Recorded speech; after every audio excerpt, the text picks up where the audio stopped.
Hello and welcome to SEGA News Bits. I'm your host George, and with me is Barry. Let's blast through with Sonic speed.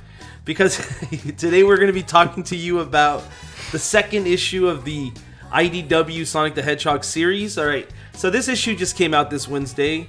It has a different penciler than the first one, right? So can you explain the differences in the look, or is it still in line with what you expect from a Sonic the Hedgehog comic book?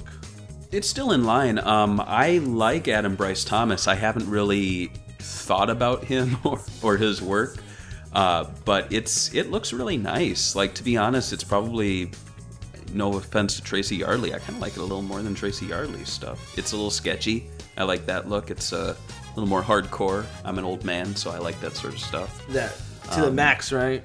Yeah, yeah. And so, outside of that, the story still continues from last issue. Did it fill a lot more gaps in the world, or is this more of a same thing as the last one, where Sonic going to place? It's Sonic going to another town, helping them out, though there is... Remember in the last video, I was complaining about how I didn't like it when Archie would do page after page of dialogue?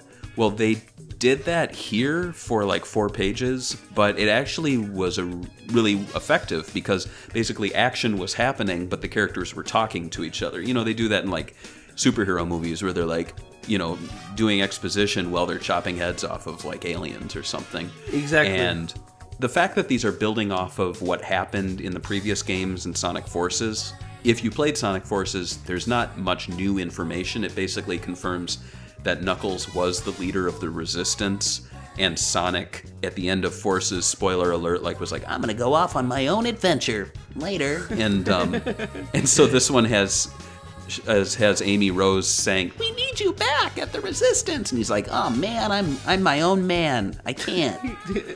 I like the fact that that's Amy, right? She's in this issue, right? Yes. So this is the Amy issue, and I don't know, I'm not one to get all, like, into characterization of Sonic characters. Like, to me, they're very basic. But, you know, Amy comes off cool here.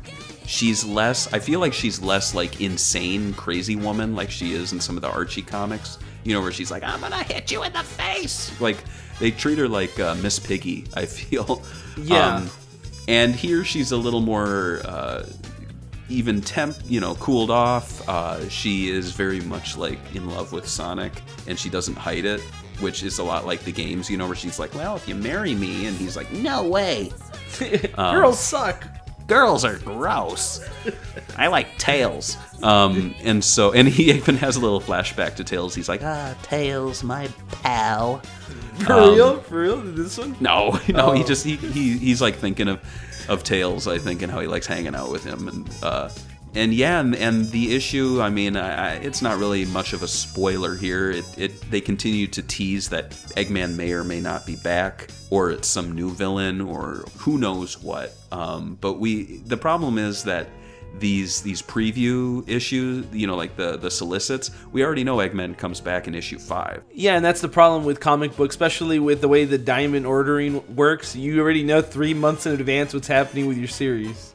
Yeah, and that really worked against Archie because we basically knew the next 6 months of the comic before it was canceled, and so all these issues never released. We talked about Amy, how she's in this issue.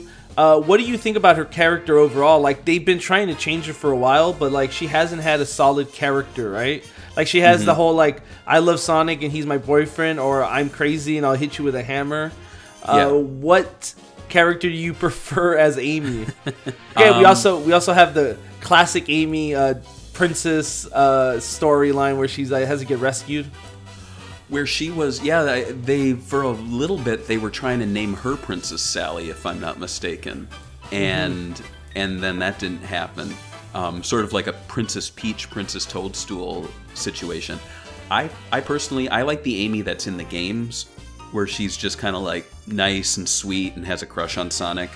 And I think Sonic Adventure was my favorite characterization of her. I thought she was... Here I am. I was like, 2 minutes ago, I was like, oh, I don't care about characterization. And now here we go. Talking about it. Fuck me. I guess if I were to delve into it, Sonic Adventure was my favorite one. I feel like she comes across like that here, though she's a little like, just straight up marry me, please, in some parts. There is a bit of Crazy Amy, but it's, I think, a little more focused. They do these team attacks. One of them's like Sonic rolls into a ball and she hits him with her hammer, and then he like flies into a machine. It's kind of like the what's that? The Fastball Special or whatever it is. The X-Men one. Oh yeah. I don't know what it's called though.